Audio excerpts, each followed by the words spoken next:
I don't know how to say it, so I guess I better just say it straight.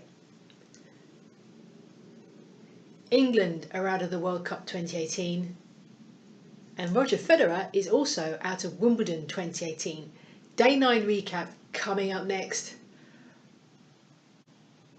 Hi everyone, Anne-Marie here bringing you a daily recap of Wimbledon 2018, the championships. This is probably one of the best championships that have ever taken place, because the big story of the day, it was the men's quarterfinals, and a huge shock to say the least. Roger Federer, the 8-time Grand Slam winner when it came to the green grass of Southwest 19, is out.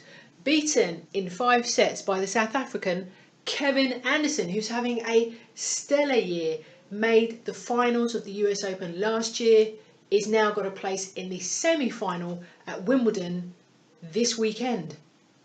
What is even more shocking, I think, well, 2 things actually. Number 1, Federer's forehand broke down. His most trusted weapon of all did not click into gear, and in fact I noticed that in his previous game when he played Adrian Mannarino, it just seemed to be slightly off, and that's the one thing he trusts the most. So that's the first shock, that his forehand completely broke down in sets 3 and 4. And secondly, the fact that it also went to 5 sets, a rare thing for Roger Federer. And when he's pushed to 5 sets, there is the question about tiredness, and I also think that slightly played a part yesterday. But huge credit to Kevin Anderson, who kept his cool, was very calm at the completion of the match, very professional, didn't jump up and down, go yay, and like fist pumping and all this kind of thing. Just raised his hands in the air simply like this, and I think that said it all, and then went to the net to shake hands. Who will Anderson face in the semi-final, I hear you ask? Well, he will face big John Isner. So that was another match on centre court. One for the tennis aficionados, for sure. They did have a good crowd watching it, considering that the England match was on at the same time for the World Cup. But it is big John Isner who goes through, and it did pretty much go the way that I thought. It was literally serve 15 love, serve 30 love, serve 40 love, serve game, until Isner broke, and he did break Raonic's serve. Raonic took the first set, Isner took the next 3. Anderson versus Isner, both 6-footers plus, both with ATP titles on their side. It's a difficult one to call. In fact, I'm not going to call it. I've given up making predictions, seeing that mine have just gone completely out the window. But it will be Anderson versus Isner in one of the semi-finals. Don't forget there were other quarter-finals on at Wimbledon at the same time when England was playing Croatia in the semi-final. So it was all happening yesterday, and it was a fantastic day of tennis, because centre court fans were also treated to 2 absolute stormer of matches. The first one, Novak Djokovic versus Kei Nishkori.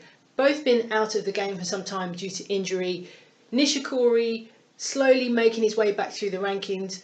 Djokovic, world number 20 at the moment, but after his stellar performance at the quarters is going to rise up through the rankings quite quickly. And they were treated to some absolute exquisite tennis from the pair. Amazing stuff. As I look down at my notes very quickly, I mean, every point had to be earned, every rally had to be earned. It wasn't a walkover, as some people suggested, because Kei Nishkori is struggling with injury. He had some really heavy strapping on his wrist. He called out the doctor and the trainer at one point, but my God, he did give it a really good go, and he took a set off Djokovic as well, and the pair played their socks off. And the fact is now Djokovic is now one of the favourites for the title. And if you'd given that to me at the beginning of the tournament, actually saying that, I did make Djokovic my dark horse for the tournament, so maybe I might earn some points on the predicted challenge after all.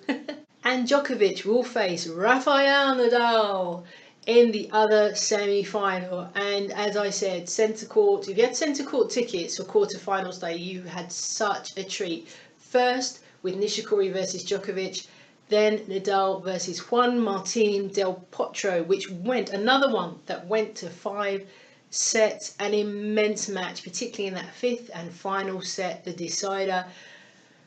Breaks traded backwards and forwards, Nadal defending with his life, Juan Martin hitting that ball like with so much power, that Thor power, Thorpino power, as people keep saying.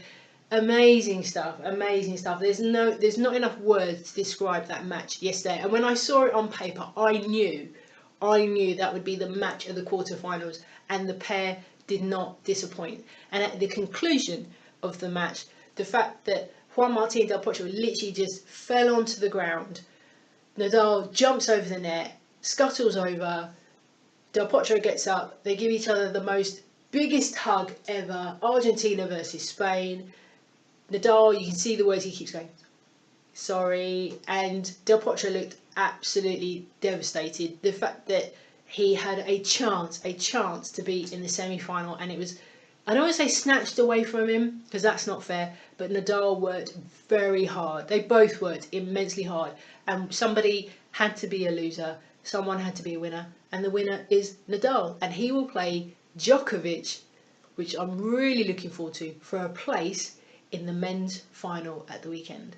And of course, what about the ladies? Well, it is ladies semi-final day on day 10 at Wimbledon. The order of play on centre court is as follows: Angelique Kerber versus Jelena Ostapenko, two-time Grand Slam winner versus one-time Grand Slam winner. One is a puncher and one is a counter puncher. If you ask me to predict who's going to win this match, I'm leaning towards Kerber. However, if Ostapenko puts in the performance of her life like she did when she played Simona Halep last year in the French Open Roland Garros final, she's got every chance of playing the final. So they're up first on centre court, followed by Serena Williams versus Julia Goerges from Germany. I pretty much think actually that Serena will be the victorious at the two. They did play each other actually in the French Open, and it was a straight sets win for Serena, so I can't see Serena losing that one. So that means potentially we are heading towards Angelique Kerber versus Serena Williams in the final. And can you imagine how brilliant that is going to be? Serena Williams is my dark horse for the tournament, so I might actually earn some more points on the Predictor Challenge. But goodness me, if Kerber can get it over the line, and I pretty much think Serena will win her match, that is going to be a cracker of a women's final at the weekend. Thanks for watching, everyone. I hope you've been enjoying my daily updates of Wimbledon 2018. It's nearly done. It's nearly done. We are nearly there. And what can I say about England going out of the World Cup to Croatia in their semi-final? Good job, boys. Fantastic. And the fact that the tennis and the football was on at the same time yesterday, and people, the brilliance of social media, the fact that people were able to keep the cross of two is amazing. But back to Wimbledon anyway. If you like what you see, if you like what you hear, please hit the like button underneath. Feel free to leave me a comment or any suggestions, and I will see you guys soon as the Wimbledon Championships slowly comes to a close.